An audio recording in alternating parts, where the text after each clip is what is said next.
નમસ્કાર મિત્રો, સ્વાગત છે તમારું વેધર ઓફ ઇન્ડિયા ચેનલમાં। હું છું ગૌરવ રાણીંગા। ડિપ્રેશન સિસ્ટમ જે ગઈકાલે દક્ષિણ મહારાષ્ટ્ર કાંઠા વિસ્તારોમાં હતી તે હવે વધુ પૂર્વ દિશા તરફ આગળ વધી ગઈ છે અને નબળી પડી વેલમાર્ક લો પ્રેશર સિસ્ટમમાં ફેરવાઈ ગઈ છે અને અત્યારે દક્ષિણ મધ્ય મહારાષ્ટ્રના વિસ્તારો પર સ્થિત છે। આગામી 12-24 કલાકમાં આ સિસ્ટમ વધુ પૂર્વ દિશા તરફ આગળ વધી અને નબળી પડતી જાય તેવી સંભાવનાઓ રહેલી છે। પવનના ચાર્ટ ઉપર નજર કરીએ તો 850 એચપીએ ઉપરનો પવનનો ચાર્ટ જોઈએ તો અત્યારે આ સિસ્ટમનું સર્ક્યુલેશન મહારાષ્ટ્રના વિસ્તારો ઉપર દેખાઈ રહ્યું છે અને આ સર્ક્યુલેશનના અસર હેઠળ મહારાષ્ટ્રના દક્ષિણ અને જે કાંઠા વિસ્તારો છે મુંબઈ આસપાસના ત્યાં વરસાદ પડી રહ્યો છે। 700 એચપીએ ઉપરના પવનના ચાર્ટ ઉપર નજર કરીએ તો એક સ્ટ્રોંગ સર્ક્યુલેશન 700 એચપીએ ઉપર પણ છવાયેલું છે અને ગુજરાત ઉપર અત્યારે 700 એચપીએ ઉપર ભેજનું પ્રમાણ ઘટી રહ્યું છે।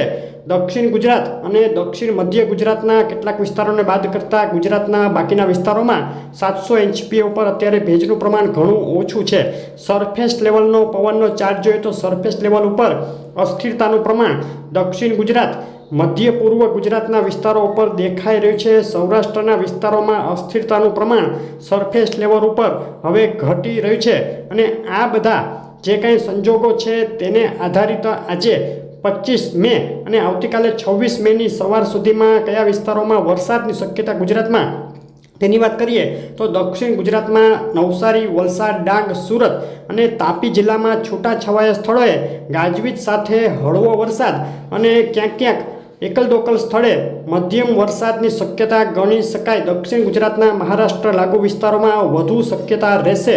મધ્ય ગુજરાતમાં આણંદ, વડોદરા, છોટાઉદેપુર, પૂર્વ ગુજરાતમાં પંચમહાલ, દાહોદ, મહીસાગર અને ઉત્તર પૂર્વ ગુજરાતના સાબરકાંઠા, અરવલ્લી, ગાંધીનગર આસપાસના વિસ્તારોમાં છૂટાછવાયા સ્થળે હળવા ભારે ઝાપટા કે ક્યાંક ક્યાંક છાંટછૂટ સાથે વરસાદની શક્યતા આવતી 24 કલાકમાં આવતીકાલ સવાર સુધીમાં ગણી શકાય। સૌરાષ્ટ્રમાં ગઈકાલે પણ ધાર્યા મુજબનો વરસાદ ક્યાંય પડ્યો નથી ને આજે પણ એવું જ રહે। ખાસ કોઈ મોટા વરસાદની શક્યતા સૌરાષ્ટ્રમાં નથી। જૂનાગઢ, અમરેલી, ગીર સોમનાથ, ભાવનગર જિલ્લાના એકલ દોકલ વિસ્તારમાં છાંટછૂટ કે હળવા ભારે ઝાપટા પડી શકે। સૌરાષ્ટ્રના આ સિવાયના વિસ્તારોમાં પણ એકલ દોકલ સ્થળે છાંટછૂટ કે ઝાપટાની શક્યતા ગણાય। ઉત્તર ગુજરાત અને કચ્છમાં પણ ખાસ કોઈ વરસાદની શક્યતા આવતી 24 કલાક દરમિયાન દેખાતી નથી। આ સિસ્ટમની હવે ગુજરાત ઉપર કોઈ સીધી અસર થાય તેવી શક્યતા નથી દેખાતી। આગામી દિવસોમાં હજુ પણ વરસાદના પ્રમાણમાં ગુજરાતમાં ઘટાડો થઈ શકે, પરંતુ સૌરાષ્ટ્ર અને દક્ષિણ ગુજરાતના એકલ દોકલ વિસ્તારમાં ગાજવીજવાળા પ્રી મોન્સૂન વરસાદ છાંટછૂટ ઝાપટા જેવું ચાલુ રહી શકે।